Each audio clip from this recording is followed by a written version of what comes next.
Hello दोस्तों, मैं अभिराज त्रिवेदी आप सभी का स्वागत करता हूं विकास स्टडी सर्किल के यूट्यूब चैनल पर।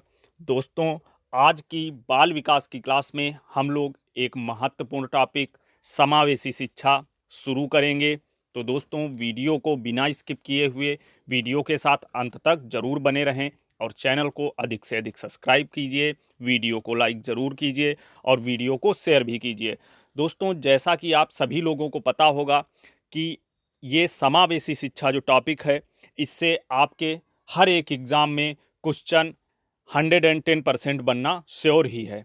तो दोस्तों, वीडियो को बहुत ही ध्यान से अंत तक ज़रूर देखिएगा। और अगर आपके जो आने वाला एग्ज़ाम है सीटेट, इसकी दृष्टि से देखें तो ये टॉपिक बहुत ही महत्वपूर्ण है, क्योंकि समावेशी शिक्षा से पर्टिकुलर टॉपिक से तो आपके क्वेश्चन होते ही होते हैं। यहाँ से फैक्ट अगर एक दो नंबर का पूछ दिया जाएगा। बाकी समावेशी शिक्षा से दोस्तों, आपका जो सीटेट में आप जानते हैं कि 50% प्लस पेडागोजी सेक्शन रहता है, तो ये टॉपिक आपके पेडागोजी सेक्शन में बहुत ज़्यादा ही मदद करेगा। तो दोस्तों, शुरू करते हैं आज का टॉपिक अपना और पूरी एनर्जी के साथ पढ़ेंगे आज की क्लास को।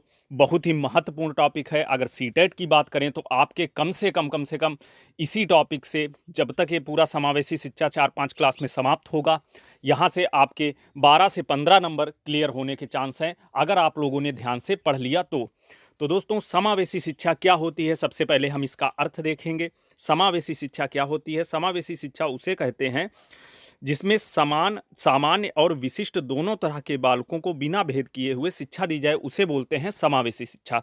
दोस्तों, समावेशी शिक्षा के अंतर्गत जो हमारे सामान्य बालक, जो नॉर्मल बालक होते हैं, और जो विशिष्ट बालक हम लोग उनको बोलते हैं, जैसे जो जिनका हाथ टूटा हो हाथ से, और जो जिनको कम दिखाई पड़ता हो, या जो वंचित बालक हों, विद्यालय न जा पाए हों, जिनकी एज ज़्यादा हो गई हो, वो विद्यालय किसी कारणवश ना पहुंच पाए हों, ऐसे सभी बालक विशिष्ट बालकों के अंतर्गत आते हैं।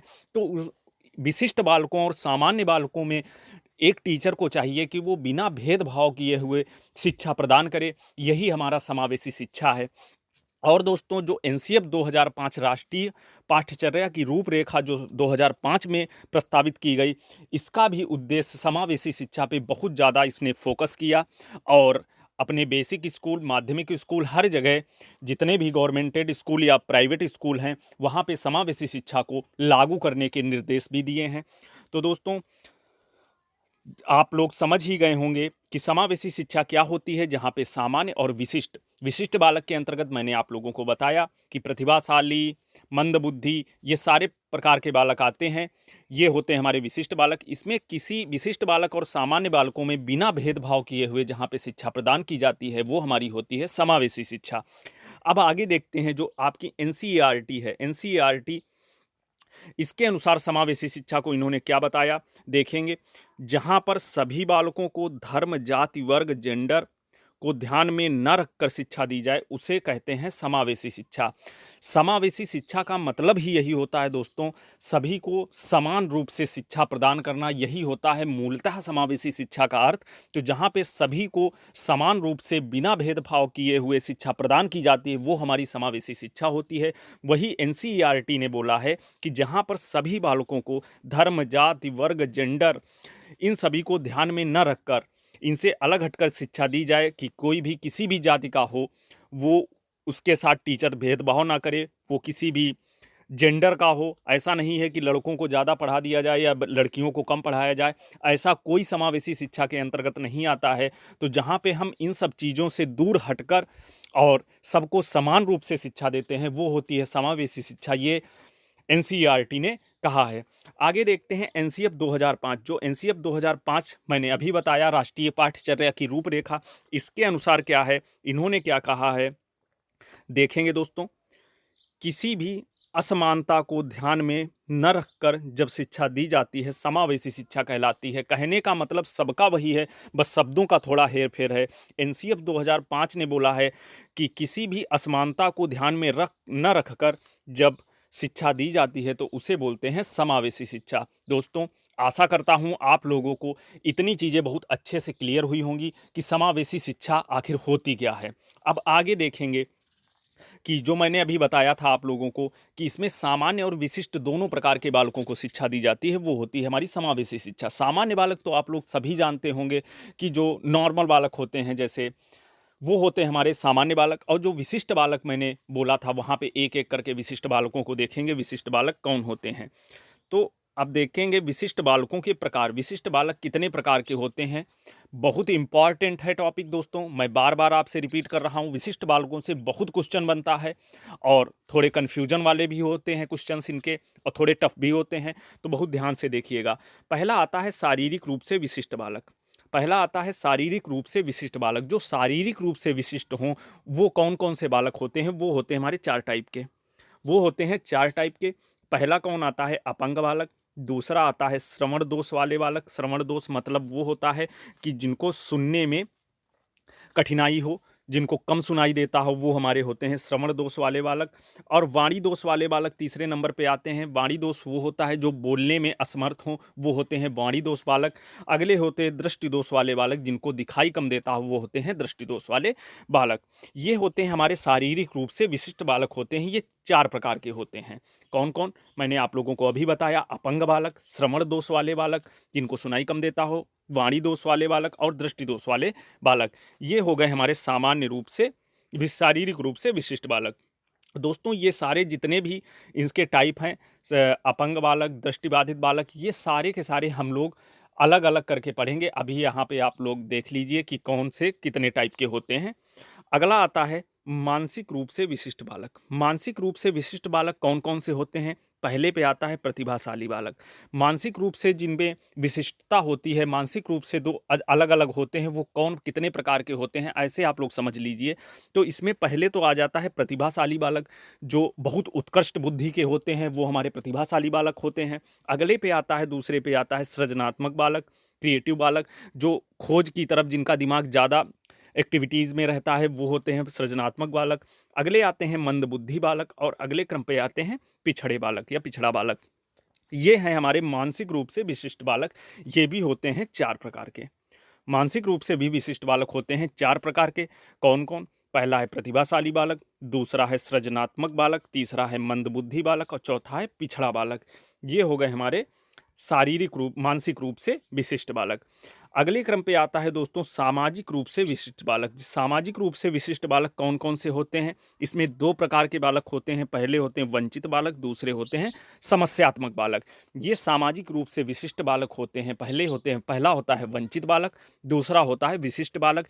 यहाँ आगे हम अपने 1-2 क्लास जितनी भी लेंगे समावेशी शिक्षा में, वहाँ हम लोग डिटेल में पढ़ेंगे सब पूरा कि वंचित बालक कौन होते हैं, समस्यात्मक बालक कौन होते हैं, प्रतिभाशाली बालक कौन होते हैं या सृजनात्मक मंदबुद्धि बालक कौन होते हैं, सबको एक-एक करके मैं आप लोगों को डिटेल में बताऊँगा।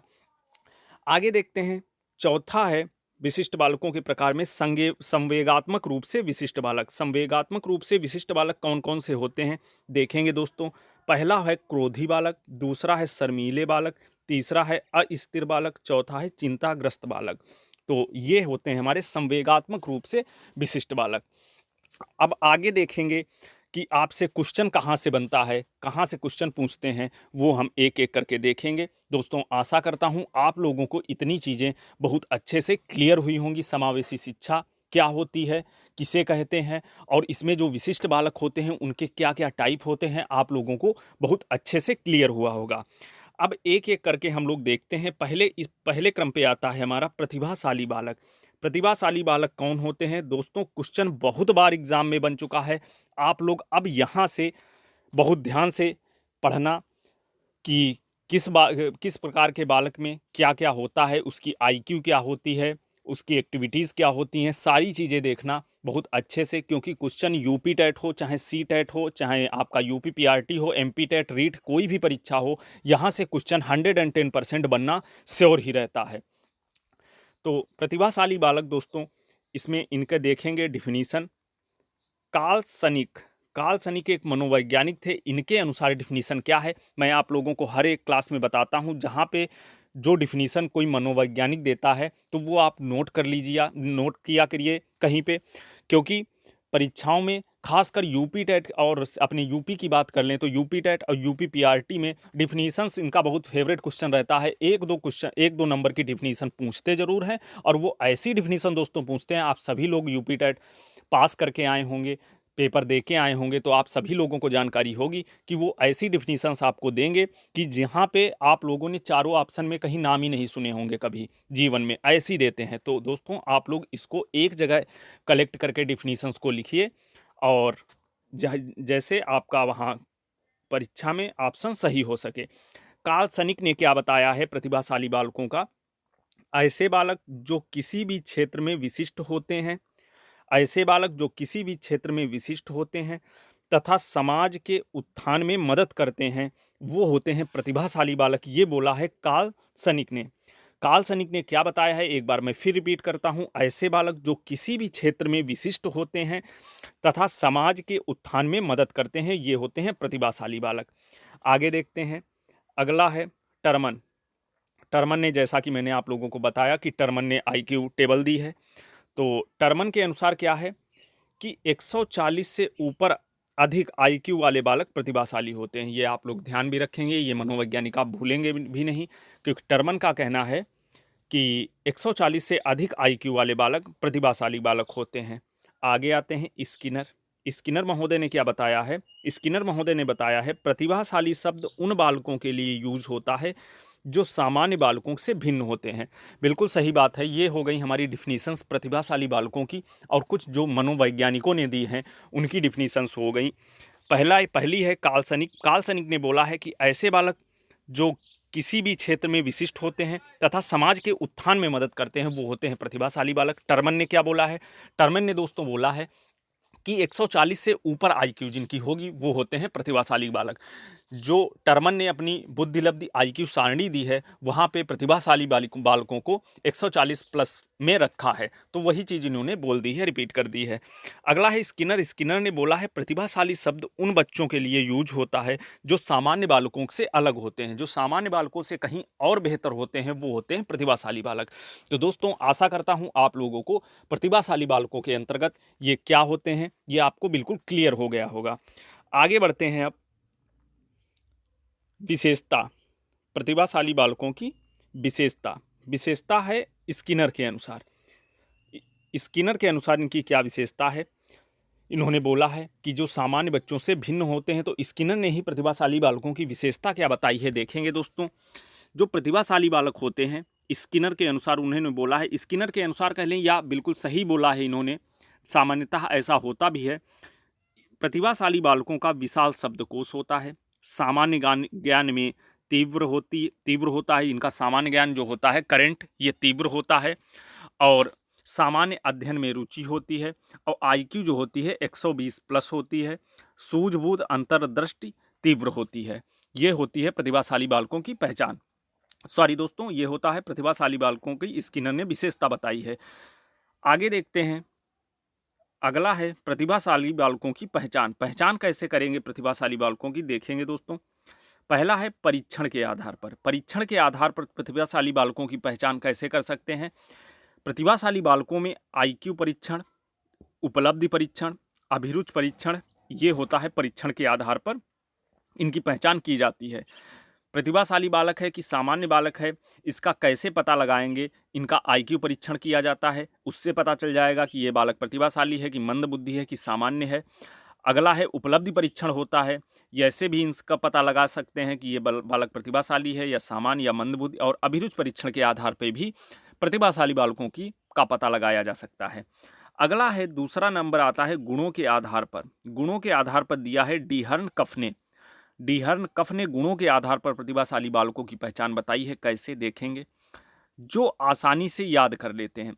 कोई कोई बच्चा होता है, आप लोग देखते होंगे कि वो एक चैप्टर या एक जो क्लास में होमवर्क दिया गया उसको, वो याद करने में उसको काफ़ी समय लग जाता है, वो 3 से 4 बार रिपीट करता है उस चीज़ को, तब उस बच्चे को, सामान्य नॉर्मल बालक को याद होता है। और जो प्रतिभाशाली बच्चे होते हैं उनको क्या होता है, वो आसानी से 1-2 बार देखे और उनको याद हो गया, तो वो होते हैं प्रतिभाशाली बालक। उन्होंने बोला है डी हर्न कफ ने कि जो आसानी से याद कर लेते हैं, जिनको ज़्यादा दिक्कतों का सामना नहीं करना पड़ता है, ये होती है गुणों के आधार पर इनका पता लगा सकते हैं। आगे है सामान्य वृद्धि का अधिकतर यूज करते हैं। सामान्य वृद्धि का अधिकतर यूज करते हैं प्रतिभाशाली बालक। ये डी हार्न कफ ने बोला है। अगला है सोचने समझने में तीव्र होते हैं। बिल्कुल सही बात है, सोचने समझने में प्रतिभाशाली बालक तीव्र होते हैं। अगला है कठिन कार्यों को आसानी से कर लेते हैं, वो होते हैं प्रतिभाशाली बालक। ये डी हार्न कफ ने बोला है गुणों के आधार पर। आगे बढ़ते हैं, आगे बढ़ते हैं। अगला है शिक्षा व्यवस्था। अगला है शिक्षा व्यवस्था। देखेंगे शिक्षा व्यवस्था इंपॉर्टेंट है दोस्तों, यहाँ से क्वेश्चन बनते हैं आपके। प्रतिभाशाली बालकों की शिक्षा व्यवस्था कैसी होनी चाहिए, देखेंगे। सामान्य बालकों के साथ साथ शिक्षा प्रदान करनी चाहिए। जो प्रतिभाशाली बालक है, ऐसा नहीं कि आप उनको अलग बिठा के कोई मतलब अलग से क्लास दे रहे हैं, ऐसा नहीं करना चाहिए, क्योंकि ये समावेशी शिक्षा के विरुद्ध हो जाएगा। मैंने आपको स्टार्टिंग में ही बताया, समावेशी शिक्षा का अर्थ ही यही है कि सबको समान रूप से बिना भेदभाव किए हुए शिक्षा प्रदान की जाए, वो होती है समावेशी शिक्षा।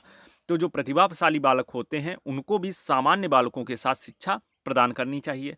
अगला है पाठ्यक्रम विशेष एवं विस्तृत होना चाहिए। जो प्रतिभाशाली बालक हों उनका पाठ्यक्रम विस्तृत होना चाहिए।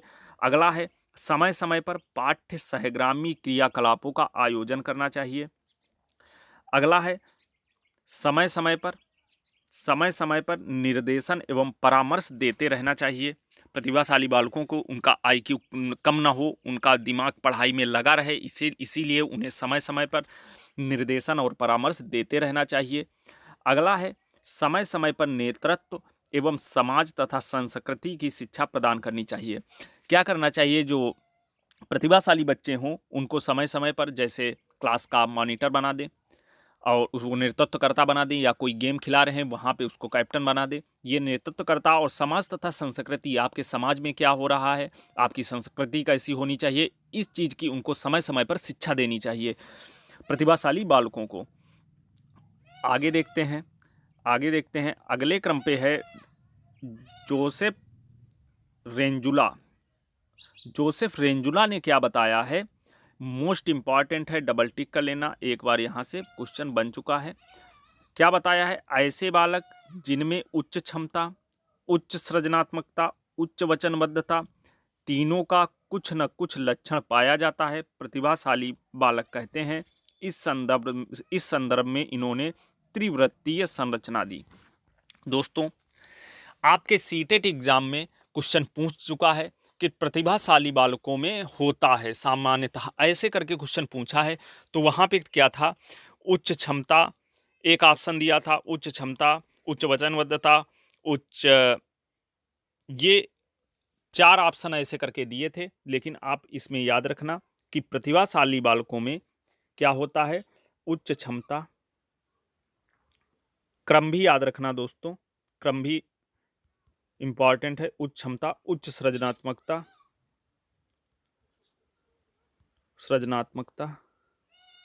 और उच्च उच्च वचनबद्धता, ये होते हैं प्रतिभाशाली बालकों के गुण। ये, और इसे जोसेफ रेंजुला ने बोला है, और इस संदर्भ में इन्होंने इसे त्रिवृत्तीय संरचना दी, ये भी याद रखना, त्रिवृत्तीय संरचना दी। तो दोस्तों, ये थी आज की हमारी क्लास। आशा करता हूं आप लोगों को क्लियर हुआ होगा समावेशी शिक्षा होती क्या है, समावेशी शिक्षा के अंतर्गत कौन कौन से बालक आते हैं। और आज की क्लास में मैंने आप लोगों को प्रतिभाशाली बालक पढ़ाया, और कल की क्लास में हम लोग सृजनात्मक बालक और मंदबुद्धि बालक पढ़ेंगे। तो दोस्तों, वीडियो को अधिक से अधिक लाइक कीजिए और वीडियो को 1 से 2 बार जरूर देखिए, क्योंकि आपका अभी 1-1.5 महीने या 2 महीने में कह लें सीटेट एग्जाम प्रस्तावित है। उस दृष्टि से ये टॉपिक मोस्ट इम्पॉर्टेंट है। क्वेश्चन 110% बनना श्योर है यहाँ से। और अगर यूपी टेट की बात कर लें, वो भी आपका संभवतः जनवरी में हो जाए, तो वहाँ की अगर बात करें तो वहाँ भी फैक्ट क्वेश्चन, आप लोगों ने देखा होगा कि मैंने जो आप लोगों को कंटेंट प्रोवाइड किया है उसमें फैक्ट क्वेश्चन आपका इससे बाहर नहीं जाएगा, ये मैं गारंटी लेता हूँ। दोस्तों, वीडियो को अधिक से अधिक लाइक कीजिए और ऐसे ही अपना प्यार बनाए रखिए। विकास स्टडी सर्किल परिवार आप सभी के उज्जवल भविष्य की कामना करता है। दोस्तों, मिलते हैं अपनी अगली क्लास में, तब तक के लिए जय हिंद।